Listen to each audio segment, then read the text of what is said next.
Hello friends, Jenkins Dota here, bringing you another Dota 2 video on behalf of DotaAlchemy.com, and in this video I'm going to be covering the best hook locations in the laning phase in 7.18. So this hook right here is one of my favorite hooks for body blocking somebody with just your body at level 1 and getting a free first blood. And the reason that it's one of my favorites is because it's really consistent in the sense that you can consistently do this very easily. It's easy to set up, and then also it's consistent that you'll find yourself in a scenario where you can realistically do this. And that's because this is a hook that you do around that level 1 bounty rune timing. So basically what you do is you come up here with whoever you're dual offlaning with, whether you're a support or a core, it doesn't matter. You have whoever it is standing right here on this hill, and you want to walk up into these trees such that you are blocking off these trees so somebody couldn't get out, but there's enough space in there for their body to go if you hook somebody. And remember, when you hook, the body of the person that you hook is going to go in front of you based on the angle that you're at. So you want to prefer to leave a little bit more space over here to the right, because presumably the supports will walk up this hill. Maybe the carry will go this way, but you usually can have a better chance of getting somebody who's walking around this area. And even if they don't come up, a lot of the time people will just act aggressively here because, you know, they want to contest the runes, they want to see what's up. So it's very easy to set up. You just walk over here. You can walk in as much as you can just to get an idea of how much space there is in there, and then walk out a little bit so that way there's enough space for somebody else's body, but you're going to block them if you hook them in here. So this guy giving you vision, you just throw the hook, and voila, you have a free first blood because they are blocked between these two trees and they cannot get out. This is great against these Crystal Maidens, these Disruptors, these heroes that are good at fighting at level 1 but are dog shit if they're pulled out of position, and that are dog shit if they are pulled into a place where they can't get out because they have no escapes. This is a really easy hook to get first bloods, and I would recommend doing it in games where you're against tri-lanes or strong dual lanes that you know will come to contest this rune. This next hook that I'm going to show you guys is also a first blood body blocking hook. This is something that has been circulating around Reddit. This has been something that professional players have been doing recently. It is an edgy way to get first blood on a middle laner, even if the middle laner is really good. Basically what you do is you smoke up, you grab a ward, you ward right here, and this works when you're Radiant Pudge. You ward right here, and you're smoked, and then as they're body blocking the creeps, you want to hook them into this little corner here. So once again, you can run in just to get an idea of how much space there is in there, but then you run out a little bit and use your hook to turn, and that's going to allow you to basically make sure that there's enough space for a body in there. And then you throw the hook, you press S again so that you do not reposition yourself and fuck up the hook, and voila, this hero is hooked. And even a Queen of Pain will not escape this, because a lot of the time Queen of Pains will go for the Shadow Strike, and you can see how this would result in a very, very easy first blood if you hit the hook. So this level 1 / laning phase hook location, or cluster of hook locations, is pretty well known. A lot of people know about it, but that doesn't change the fact that I think that this is a really, really amazing place to play around on Pudge. Here, if you walk into, if you are a dire Pudge, you can go to the safe lane. You can either gank the safe lane or act as a 5-roll Pudge, and you can walk into these trees here and hook somebody like this. And this hook, it's really, really easy to set up because the angle works really nicely with how the lane creeps are. You can throw through the ranged creep and get people who are even standing on the left side of this lane. And you can hook them in here, and basically what this forces them to do is to use a lot of tangos to get out, or to walk through your tower to get out, which obviously is going to result in them taking a lot of damage. And in fact, if you are positioning yourself close enough over to the right here, if this tower was still here but in this demo mode it died, you would actually see that this is slightly in the tower range. So if you hook somebody in here, even if they use tangos to get out, the tower is going to hit them a couple of times before they do get out, and that's obviously very, very effective for harassing, especially because hook does 150 damage. On the flip side, this is a really great location to hook if you are a Radiant offlane Pudge. You can hook into here, and that is going to force the enemy team once again to tango to get out of here, which is great. And a lot of the time, if you're dealing with like hooking a support, let's say a Warlock, or, you know, Disruptor, these heroes who are hard 5s, a lot of the time they'll have 2 tangos, and they'll use both of them, and then you can go into one of these locations, hook them in, and it is GG for them. If you are a 5-role Pudge and you're playing on the Radiant side, there are two main locations that you can hook people into where they're going to get screwed if they do not have tangos. So basically, standing right over here is excellent because you can see in here that there's this nook.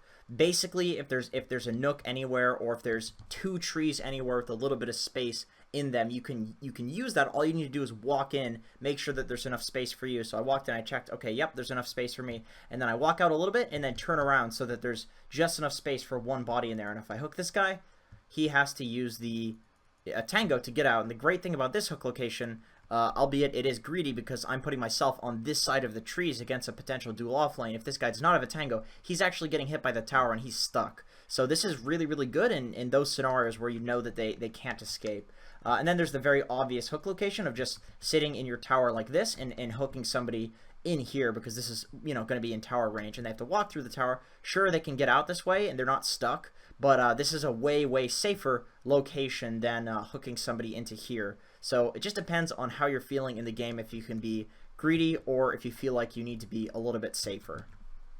If you are playing an offlane Pudge on the Dire side, this is a really nice nook that you can hook somebody into where they cannot tango out. Just like this, you know, little nook up here, it's the exact same thing. You walk in, make sure that there's enough space for you to go in, and then you walk out a little bit so that there's enough space for just one body in there, and then you turn yourself using hooks so that way you don't move to reposition yourself.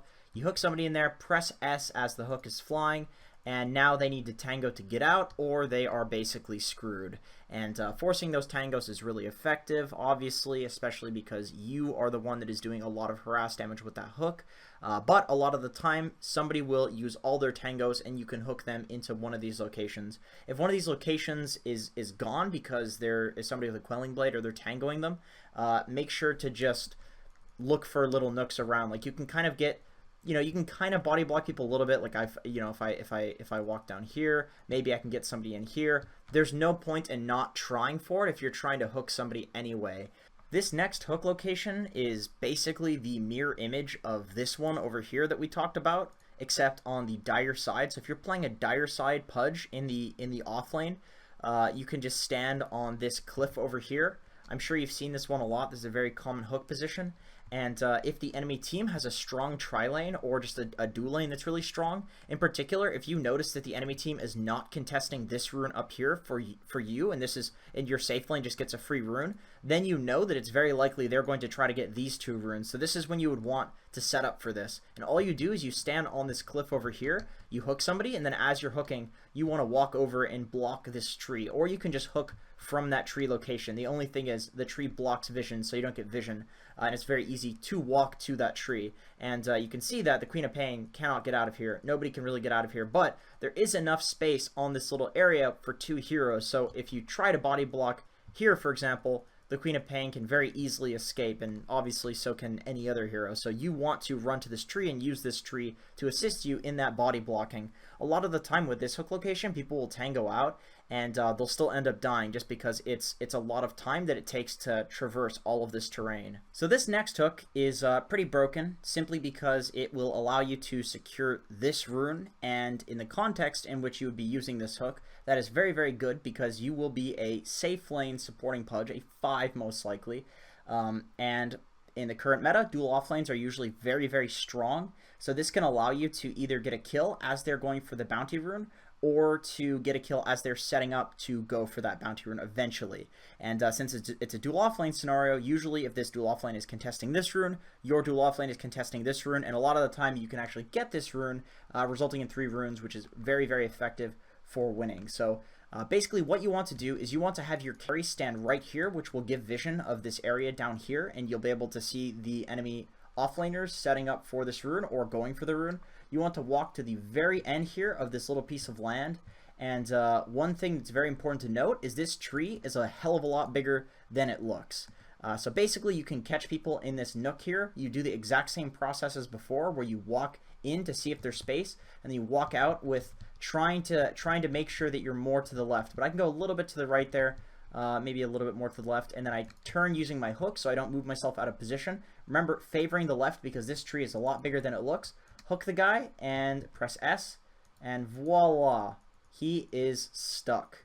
And that's exactly how you do it. It's very, very annoying if you're in this situation getting hooked, because you have to use a bunch of tangos to get out of here, and even if you do, look at the amount of terrain that they need to move around in order to get out. It is difficult. So a lot of the time this can get you kills or waste a bunch of the enemy offlaners or the enemy offlane support's regen, which is going to win you that lane, and of course that is what Dota is all about right now.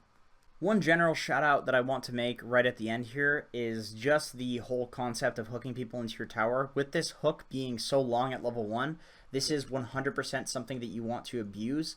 A lot of the time you don't even need to kill somebody with hook, and you're still going to be super, super effective as a support. That's one thing I don't think a lot of people realize, is that this ability is just amazing for zoning, for harassing, for getting denies, because people are so afraid of you.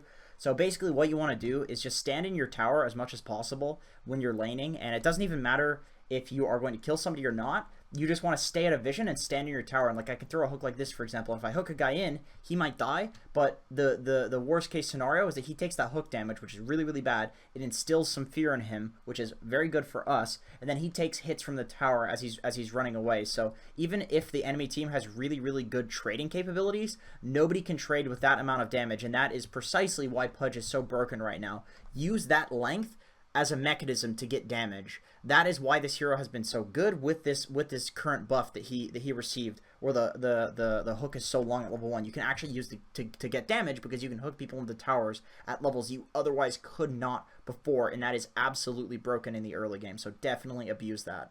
So I'm realizing as I'm making this video that I'm giving you guys very specific locations and situations to use the hook ability, when really this is something that it's kind of better to have general rules for, albeit it is really cool and interesting to know these kind of locations, because there are some, clutch plays that you can make, but those are kind of like a 1 in 10 game sort of thing. So I wanted to throw at the end of this video just a couple of tips and best practices for hooking in general, at least in the laning phase, because that's what this video is, of course, entailing. So instead of talking about where you should stand, it's also important to hit those hooks, like to know where the enemy team is going to be standing.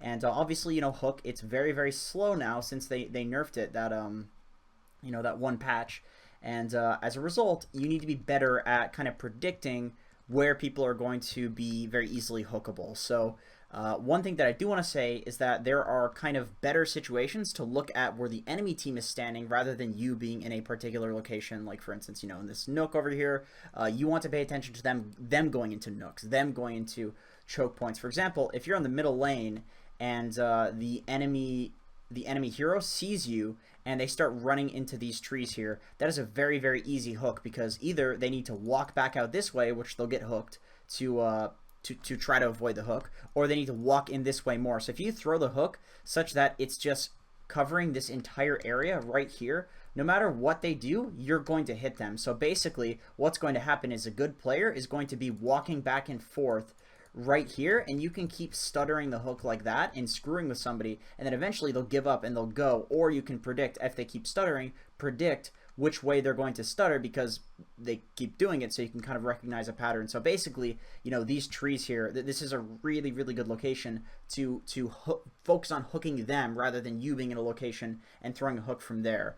Likewise, this is if you see them running in here, then you can kind of throw the hook such that it traverses enough of this, so you can see with the line that it goes through most of it. In the hook, since I would say that the hook probably has a radius that's 3 or 4 times larger than this green line. So if I throw it like this, I'm basically going to hit people no matter where they go in there, even if they're right at the tip of that.